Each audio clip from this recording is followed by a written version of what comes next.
Okay okay Jamal sir നന്നായിട്ട്. രാജു, അടുത്ത shot നമുക്ക് ജീപ്പിനകത്ത് നിൽക്കാം. ജമാൽ സാർ നടന്നു ഗുണ്ടകളുടെ അടുത്തേക്ക് ചെല്ലുന്നു. അടികൊണ്ട് വീഴുന്ന ജമാൽ സാർ ചാർജ്. ബാബു ഈ രണ്ട് ഷോട്ട് നമ്മൾ എടുത്താണ്. ഒരു മിഡിൽ ഷോട്ട് അതിന് സൈഡ്. Okay okay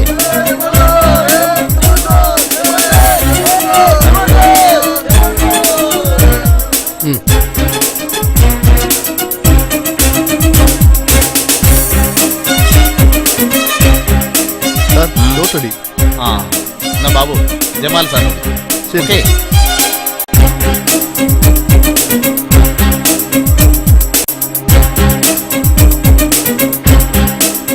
ഷോട്ടടി.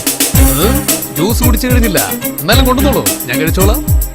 എന്ത് ഫുഡ് റെഡി എന്നല്ലേ പറഞ്ഞത്? ഷോട്ട് റെഡിയായെന്നാ പറഞ്ഞത്. ഓ ഷോട്ട്.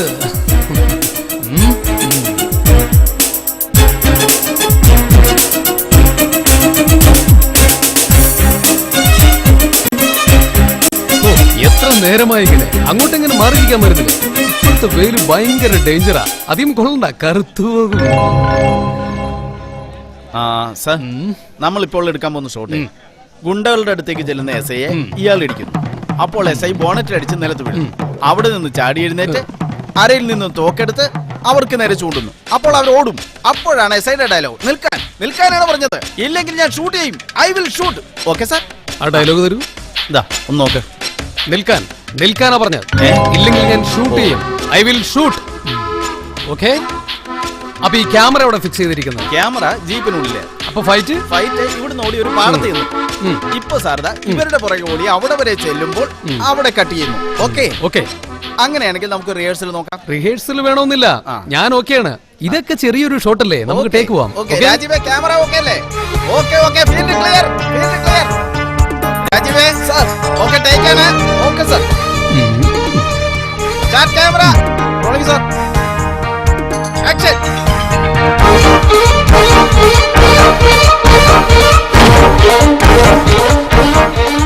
നിൽക്കാൻ നിൽക്കാനാ പറഞ്ഞ, ഇല്ലെങ്കിൽ ഞാൻ ഷൂട്ട് ചെയ്യും, ഐ വിൽ ഷൂട്ട്.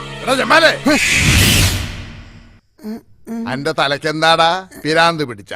അതോ മേത്ത് വല്ല ശൈത്താനും കേറിയ? ഈ ആരെയാടാ പൂട്ടൊന്നും പറഞ്ഞ പുറത്തേക്ക് ഓടണത്? അത് പിന്നെ മാമ, ഞാനൊരു സ്വപ്നം കണ്ട് പോലീസ് എസ് ഐ ആയിട്ട്. നേരാണ് ഈ പറഞ്ഞത്, അന്ന പോലീസിലെടുത്താ? എടുത്തു, പോലീസിലല്ല, സിനിമയില് ഞാനൊരു സൂപ്പർ സ്റ്റാറായി. സൂപ്പർ സ്റ്റാർ സന്ധ്യയാകുമ്പോ മുറ്റത്തോട്ടിറങ്ങി ആകാശത്തോട്ട് നോക്കിയാ അവിടെ കാണാം കുറെ സൂപ്പർ സ്റ്റാർ. മാമ, എന്നെ അങ്ങനെ കൊച്ചാക്കണ്ട. ഞാനും ഒരിക്കൽ മമ്മൂട്ടിയും മോഹൻലാലിനെ പോലെയൊക്കെ ഒരു സൂപ്പർ സ്റ്റാർ ആവും. മമ്മൂട്ടി, മോഹൻലാല്, അവരുടെ പേര് പറയാനുള്ള യോഗ്യത എനക്കുണ്ട്. ഓരൊക്കെ വളരെ കഷ്ടപ്പെട്ട് ബുദ്ധിമുട്ടി ഇവിടം വരെ എത്തിയവരാ. ഞാനും ബുദ്ധിമുട്ടുന്നുണ്ട്. പിന്നെ ഈ ജനിച്ചപ്പോഴേ എന്റെ ബുദ്ധി മുട്ടിയിരിക്കുകയായിരുന്നു. അന്നെ പോലത്തെ കുറെ ചെറുപ്പക്കാര് വീട്ടുകാരുടെ കായും കളഞ്ഞ് ഒരു പ്രയോജനവും ഇല്ലാതെ സിനിമ സിനിമ എന്ന് പറഞ്ഞ് നടക്കണം. മാമ നോക്കിക്കോ, മമ്മൂട്ടിയും മോഹൻലാലും ഒരു ചവിട്ടങ്ങൾ വെച്ചെന്നാണ്. ബലാലല്ല ജമാല്. ഓരെവിടെ കിടക്കണം, ഈ എവിടെ കിടക്കണം? ഓരോ വീട്ടിൽ കിടക്കണം. എന്റെ ജമാല ഇവിടെ കിടക്കണം. ഈ വിഷമിക്കണ്ട, ഓരോടത്ത് പോയി ഞമ്മള് പറയാം അന്ന സിനിമയിലെ ഒരു സൂപ്പർ സ്റ്റാർ ആക്കാം. ആരോട്? മമ്മൂട്ടിനോടും മോഹൻലാലിനോടും. ഈ പറഞ്ഞ കേക്കാൻ ഓരെന്താ എന്റെ വീട്ടില് വാടകയ്ക്ക് താമസിക്കുന്നവരാ? എന്റെ ആമിന, ജമാലെന്ന് പറഞ്ഞ അതിന്റെ അർത്ഥം സുന്ദരൻ എന്നാണ്. പക്ഷെ എങ്കിൽ അത് പേരില് മാത്രം പോരാ, മുഖത്തും ഉണ്ടാവണം. എന്റെ ജമാലെ, അനക്ക് പേരിട്ടവർക്ക് പറ്റിയ വലിയൊരു അബദ്ധാണ്. നമ്മുടെയൊക്കെ പേര് നോക്ക്, നമ്മുടെ മോന്തൊക്കെ ചേർന്ന പേരാണ് ഹുസൈൻ. എന്താ അതിന്റെ അർത്ഥം? കൊച്ചു സുന്ദരൻ. നോക്കട്ടെ. കണ്ടാലും പറയും, നിങ്ങളൊന്നും മിണ്ടാതിരിക്കും. എന്റെ ജമാലിന്റെ ഈ മോന്തയ്ക്ക് എന്താണ് ഒരു കുഴപ്പം? ഇനി എന്തേലും കുഴപ്പമുണ്ടെങ്കിൽ തന്നെ ഞമ്മളത് മാറ്റിക്കൊടുക്കും. നമ്മള് കുങ്കുമപ്പൂ പാല് ചേർത്ത് കൊടുക്കും. അതങ്ങടെ ഒരു മാസം കുടിച്ചാ ഏത് കരിമാക്കാനും വെളുക്കും. അതേ മോനെ, ഈ കുടുംബം മുഴുവൻ വെളുത്ത് കിട്ടും. ഈ കുങ്കുമപ്പൂ എന്ന് പറയുന്ന പൂവേ അടുത്ത പറമ്പിലുണ്ടാവണം. എന്റെ ബുദ്ധി മുട്ടിയാണ്. അനക്ക് പറ്റുമെങ്കിൽ 2 ചെമ്പരത്തി പൂ പറിച്ചോന്റെ ചെവിക്കണ വെച്ചു കൊടുക്കും. വേണേ ഈ 2 പറ്റാം. അല്ലേലും ഞമ്മളിത് കേക്കണം. അനക്കറിയോ ജമാലെ, എന്റെ ബാപ്പ എത്ര നല്ല ആലോചനകൾ കൊണ്ടുവന്നതാ. എന്നെ നിക്കാഹ് കഴിക്കാൻ പറഞ്ഞ ആളെ കുറിച്ച് ഒത്തിരി കിനാവുകൾ നമ്മൾ കണ്ടിരുന്നു. ഷാജഹാനെ പോലെ സുന്ദരനും ഗാന്ധിജിയെ പോലെ സത്യസന്ധനുമായ ഒരാളായിരിക്കണമെന്നായിരുന്നു. അപ്പൊ എനക്ക് ഭാഗ്യമുണ്ട്. തക്ക സമയത്ത് തന്നെ നമ്മൾ എത്തി. ഞമ്മളെ കൊണ്ടൊന്നും പറയിക്കരുത്, ഒരു ഭാഗ്യക്കാരൻ. അല്ലോ അപ്പൊ മാമി കുങ്കുമപ്പൂ ഈ ഇപ്പൊ അങ്ങനെ വെളുക്കണ്ട. മാമി. മോനെ ജമാലെ, അന്നോടുള്ള സ്നേഹം കൊണ്ട് മാമ പറയാണ്, പണിയെടുക്കാൻ പറ്റുന്ന പ്രായത്തിലെ പണിയെടുക്കാനും സമ്പാദിക്കാനും പറ്റൂ. 50 60 വയസ്സിൽ അതൊന്നും പറ്റൂല. മാമ നോക്കിക്കോ, ഒരിക്കൽ ഈ ജമാൽ ഒരു സൂപ്പർ സ്റ്റാറായി ഉയരങ്ങളിലെത്തി നിൽക്കുമ്പോൾ ഈ എന്നെ ഒരു നോക്ക് കാണുവാൻ നിങ്ങളൊക്കെ ആഗ്രഹിക്കും. ചെവിയില് ചെമ്പരത്തി പൂ പറിച്ചു വെക്കാൻ മാമ പറഞ്ഞില്ലേ, അത് മാത്രം പോരാ, അന്റെ തലയില് നെല്ലിക്കാത്തളം കൂടെ വെക്കണം കേട്ടോ.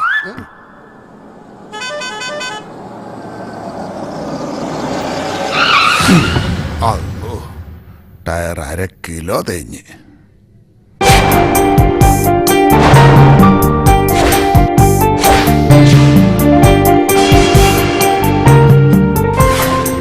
എന്റെ ഷർട്ടും കൂളിംഗ് ഗ്ലാസും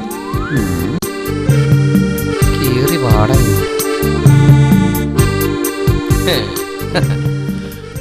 ദമാമ 1 ലക്ഷം രൂപയുണ്ട്, കൊണ്ടുപോയി ഭദ്രമായി വെച്ചേക്ക്.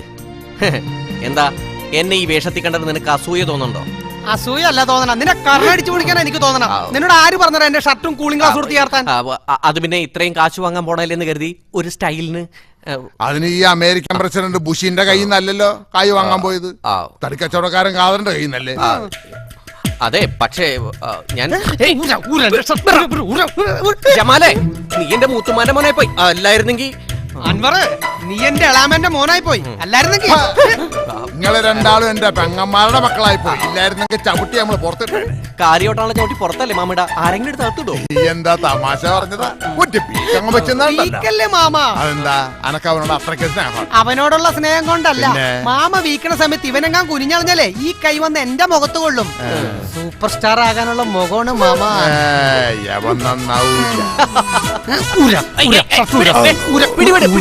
ജമാലേ, നിന്റെ ഷർട്ടാ കീറും. നിനക്ക് ഷർട്ടല്ല വേണ്ട, ഇത് എന്നാ നീ എടുത്തോടാ. ഷർട്ട് മാത്രല്ല, നിനക്ക് പാന്റ് ഊരി തരടാ.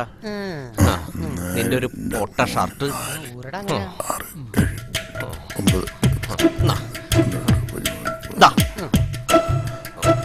ഹലോ, ഇടയ്ക്കൊന്നും വലിച്ചിട്ടില്ല. പിടി. ഇതൊക്കെ ഞാൻ സംവിധായകരെ കാണാൻ പോകുമ്പോ മാത്രം ഇടണതാ. സോറിടാ, ഞാൻ അറിഞ്ഞില്ല നീ ഇതൊക്കെ തെണ്ടാമോ ഇടണാണെന്ന്.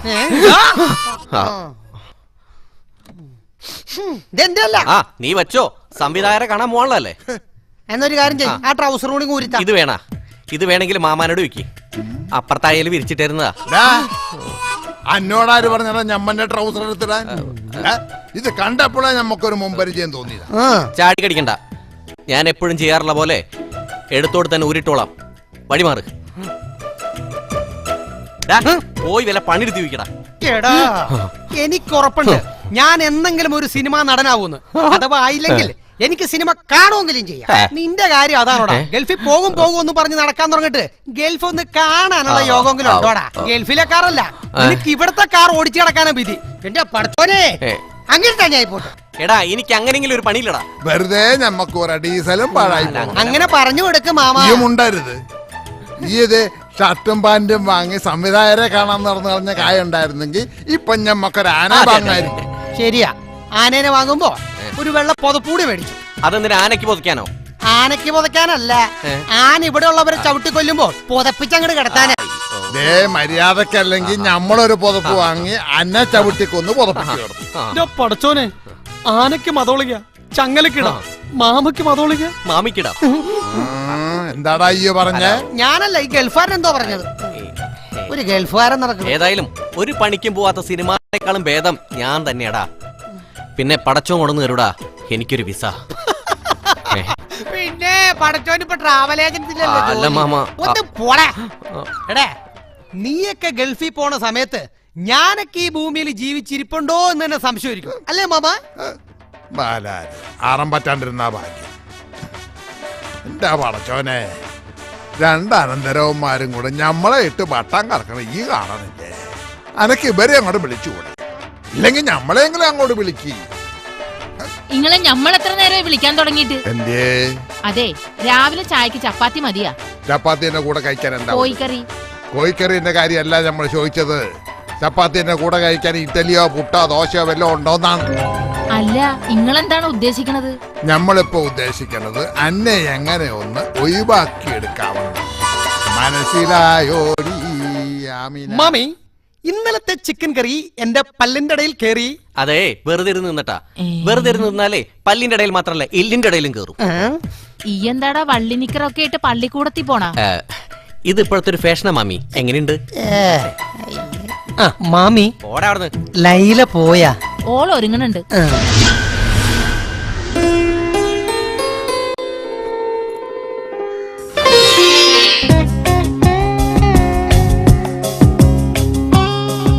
വരുന്നുണ്ട് കുടുങ്ങി കുടുങ്ങി. ഇരിക്കണം കണ്ടില്ലേ? ഞാൻ റെഡി, പോവാ. ഞാൻ റെഡിയായിട്ട് 1 മണിക്കൂറായി. നിന്നോട് ആരാ പറഞ്ഞു 1 മണിക്കൂർ മുമ്പ് റെഡിയാവാൻ? ഓ, ഒരു തമാശ. വണ്ടിയെട്.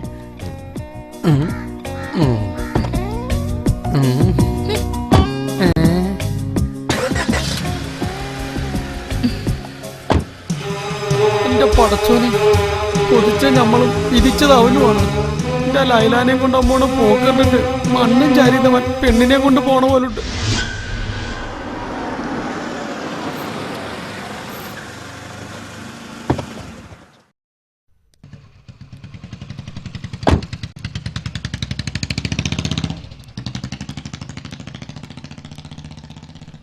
നമ്മ വിട്ടോ.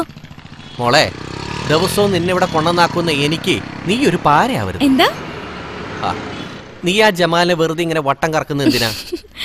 നിനക്ക് അവൻ ഇഷ്ടമാണെന്ന് ഇനിയെങ്കിലും തുറന്നു പറ. ഓനിപ്പ എന്നെ തെറ്റിദ്ധരിച്ചിരിക്കുക. ഞാനും നീയും തമ്മിൽ പ്രേമത്തിലാണെന്ന് ഓൻ വിചാരിച്ചിരിക്കണേ. ഇക്കാര്യം ഞാൻ ഇപ്പഴാ അറിയണേ. തൽക്കാലം ഇക്കാര്യം തിരുത്താൻ നിക്കണ്ട.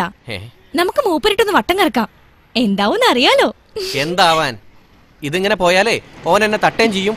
എന്റെ ഐശുവിനെ വേറെ ആരെങ്കിലും നിക്കാ കഴിച്ച് കൊണ്ടുപോവുകയും ചെയ്യും.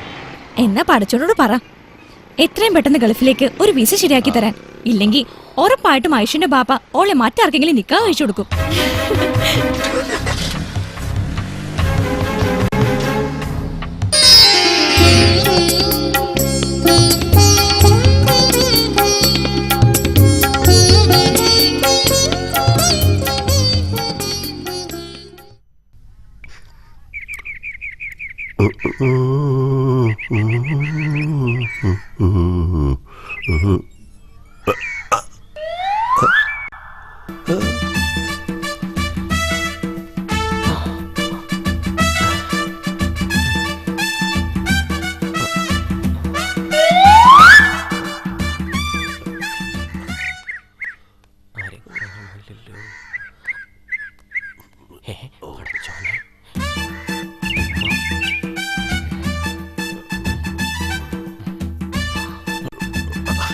എന്താ?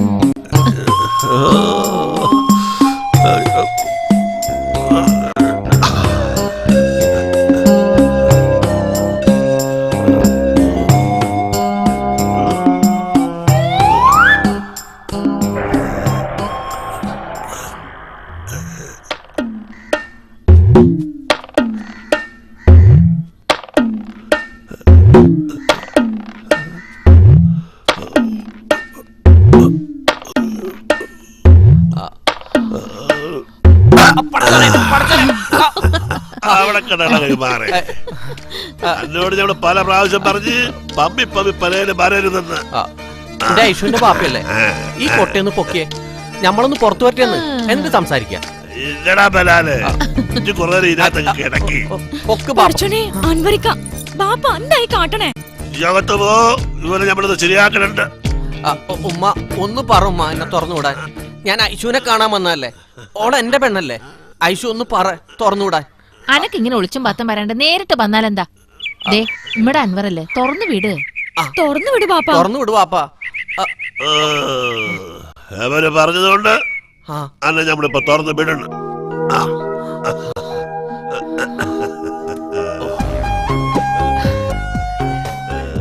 ഈ ഗൾഫിൽ പോണ കാര്യം എന്തായടാ? വിസ വന്നിട്ടില്ല. വിസ ടാക്സി പിടിച്ച് എന്റെ അടുത്തേക്ക് വരുവാടാ. എടാ ശ്രമിക്കണം, അല്ലാണ്ട് ബെർക്കിനെ പിറകില് കുത്തിയിരുന്നാലേ കാര്യം നടക്കൂല. എന്റെ മാമ വിചാരിച്ചാൽ ഒരു ബുദ്ധിമുട്ടില്ലാതെ അനക്കൊരു വിസ കിട്ടൂല്ലോ. പിന്നെ എന്താണ്? അത് നേരാണല്ല. ഹാജിയാരെ വിചാരിച്ചാ നടക്കൂലേ? ഗൾഫിലൊക്കെ മൂപ്പർക്ക് ഒത്തിരി പരിചയക്കാരുള്ളതല്ലേ. മാമാനോട് ഞാൻ പറഞ്ഞിട്ടുണ്ട്, ഉടനെ ശരിയാവും. നമ്മൾ വന്ന് ഹാജിയാരോട് ഒന്നുകൂടെ പറഞ്ഞാലാ? അല്ലോ വേണ്ട. അതെന്താണ്? ഈ അപ്പൊ ഹാജിയാരോട് പറഞ്ഞിട്ടുണ്ടാവില്ല. അതല്ല. ഏതല്ലാന്ന്? ഞാനിവിടെ വരണ കാര്യമൊന്നും മാമാക്ക് അറിയില്ല. എന്റെയും ഐഷുവിന്റെയും കാര്യമൊന്നും അവരോടൊന്നും പറഞ്ഞിട്ടില്ല. അങ്ങനെ പറട്ടെ. ഈ എന്താണ് പറയാതിരുന്നത്? ഓരൊക്കെ അറിയണ്ടേ കാര്യങ്ങള്? സമയാവുമ്പോ എല്ലാം എല്ലാവരോടും പറയാന്ന് കരുതി. ഇങ്ങനെ പോയ ഉടനെ അന്റെ സമയാവും. എന്റെ ഒരേ ഒരു ചങ്ങാതിയായിരുന്ന എന്റെ ബാപ്പാക്ക് ഞമ്മൾ കൊടുത്ത വാക്കാണ് അന്നെ കൊണ്ട് എന്റെ ഐശ്വര്യ നിക്കാഹ് കഴിപ്പിക്കാവുന്ന. അതിന്റെ പേരില് ഈ ഇങ്ങനെ ഒളിച്ചും പാത്തും വരാൻ തുടങ്ങിയിട്ട് കാലം കുറയായി. മയ്യത്തായി പോയി അന്റെ ബാപ്പാനും ഉമ്മാനും വിചാരിച്ച് പറയാണ്, എവള് അന്റെ പെണ്ണ് തന്നെയാ. പക്ഷേങ്കില് ഗൾഫിൽ പോകാണ്ട് ഇവിടെ നിക്കാഹ് കഴിപ്പിച്ചതിനാവുന്ന ഈ ഗിനാവ് കാണണ്ട. ഗൾഫുകാരന്റെ വിലയൊന്നും വേറെ തന്നെ ആണോ? ഗൾഫിൽ പോയി കണ്ട അറബീന്റെ അടിമയായിട്ട് കഴിയുന്നേക്കാൾ നല്ലത് സ്വന്തം നാട്ടില് രാജാവായിട്ട് കഴിയുന്നതാ. പിന്നെ നമ്മുടെ നാട്ടിൽ എന്തോരം രാജാക്കന്മാരാന്നറിയാവോ? പട്ടിണി കിടക്കുന്ന രാജാക്കന്മാര്. വൈകിട്ടോട്ടിറങ്ങിയാൽ കാണാം തെക്കും പടക്കും നടക്കണത്. ഈ എന്റെ മാമാന്റെ കാർ ഓടിച്ച് ഇവിടെ രാജാവായിട്ട് കഴിഞ്ഞു. എന്താ മോളെ, ഗൾഫിലെ ഏതെങ്കിലും അടിമയ്ക്ക് നിക്കാഹ് കഴിപ്പിച്ച് കൊടുത്തോളാം. എന്റെ ചങ്ങാതിക്ക് കൊടുത്ത ബാക്കി നമ്മള് മറന്നോളാം. ബാപ്പ ഇങ്ങനെ ചങ്കി കുത്തണ വർത്താനങ്ങൾ പറയരുത്. ഇല്ല പാപ്പ, നമ്മൾ സമ്മതിക്കൂല. സമ്മതിക്കും, എന്റെ ഉമ്മായി സമ്മതിക്കും. ഇതല്ലോ ഞമ്മളെയും ഗൾഫിലേക്ക് നിക്കാഹ് ചെയ്ത് കൊടുക്കാൻ പോവാണ്. പിന്നെ എന്നിട്ട് വേണം ഗൾഫ് നശിപ്പിച്ചെന്ന് പറഞ്ഞ് അറബികളെ നമ്മുടെ പേരിൽ കേസ് കൊടുക്കാൻ. ഐഷു ഇക്ക പോവാ. ചായ കുടിച്ചിട്ട് പോവാടാൻ പറ. വേണ്ടുമ്മ, വയറ് നിറഞ്ഞു. എന്റെ പടച്ചോനെ, എനിക്ക് എന്റെ ഐഷുവിനെ നഷ്ടപ്പെടാതിരിക്കാൻ വേണ്ടിയാ ഇന്ന് എത്രയും പെട്ടെന്ന് ഒന്ന് ഗൾഫിലേക്ക് എത്തിച്ചൂടെ എനിക്ക്.